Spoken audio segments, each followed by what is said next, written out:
지난 7월 13일 코스피는 하루 만에 8.95% 급락해 6,806.93으로 마감했습니다.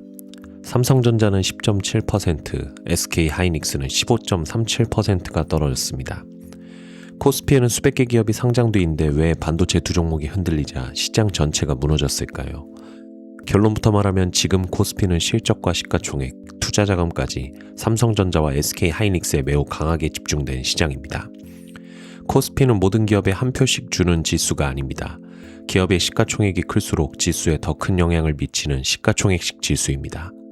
미래에셋증권에 따르면 6월 말 삼성전자와 SK하이닉스의 코스피 시가총액 비중은 합계 56.4%까지 올라갔습니다. 코스피를 100원짜리 바구니라고 생각하면 그중 56원이 두 종목에 몰려있는 셈입니다. 나머지 수백 개 기업을 모두 합친 것보다 두 회사의 무게가 더 커진 겁니다. 상승할 때도 마찬가지였습니다. 삼성자산운용은 3월 말부터 6월 26일까지 코스피가 오른 폭 가운데 반도체 기여율을 85%로 분석했습니다. 우리가 본 코스피 상승의 대부분을 반도체가 만들었다는 뜻입니다. 지수는 강해 보였지만 반도체를 보유하지 않은 투자자의 계좌는 전혀 다른 시장처럼 느껴질 수 있었습니다. 그렇다면 이 쏠림은 사람들이 유행을 따라 반도체만 산 결과일까요? 그렇게만 보기도 어렵습니다. 실제 수출과 기업 이익도 반도체에 집중돼 있기 때문입니다.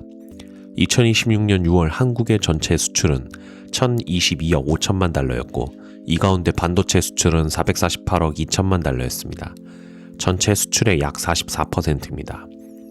삼성자산운용은 2026년 반도체 기업들의 순이익 비중을 76%로 전망했습니다. 같은 기준에서 반도체의 시가총액 비중은 약 60%였습니다. 가격만 반도체에 쏠린 것이 아니라 시장이 기대하는 이익은 그보다 더 강하게 반도체에 몰려있다는 의미입니다. AI 데이터 센터 투자자가 늘어나면서 HBM과 고성능 D램 수요가 급증했고 공급 증설은 상대적으로 제한됐습니다. 메모리 가격과 이익 전망이 함께 올라가자 투자 자금도 가장 빠르게 이익이 증가하는 기업으로 몰렸습니다. 그래서 현재의 반도체 쏠림을 곧바로 거품이라고 단정하는 것은 무리입니다. 이익이 뒷받침하는 집중은 충분히 합리적일 수 있습니다. 하지만 문제도 있습니다. 첫째, 지수가 시장 전체의 체감 경기를 제대로 보여주지 못합니다. 둘째, 메모리 가격이나 빅테크의 AI 투자 계획처럼 한두 기업에 영향을 주는 뉴스가 한국 시장 전체의 뉴스로 번지고 있습니다. 셋째, 레버리지 ETF가 변동성을 키울 수 있습니다. 2배 레버리지 ETF는 기초자산이 오르면 추가로 사고 하락하면 노출을 줄이기 위해 추가로 팔아야 합니다. 기업 가치에 대한 새로운 판단이 없어도 운용 규칙에 따라 매매가 발생할 수 있다는 것입니다. 다만 7월 13일 급락을 레버리지 ETF 하나만의 탓으로 돌리는 것도 정확하지 않습니다. 실적 전망과 밸류에이션, 외국인 수급 등이 방향을 만들었고 높은 집중도와 레버리지 자금은 그 움직임을 증폭한 요인으로 보는 것이 맞습니다.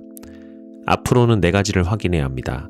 삼성전자와 SK하이닉스의 이익 전망치, 메모리 가격과 빅테크의 AI 투자, 상승세가 다른 업종으로 확산되는지, 그리고 외국인과 ETF 신용자금의 흐름입니다.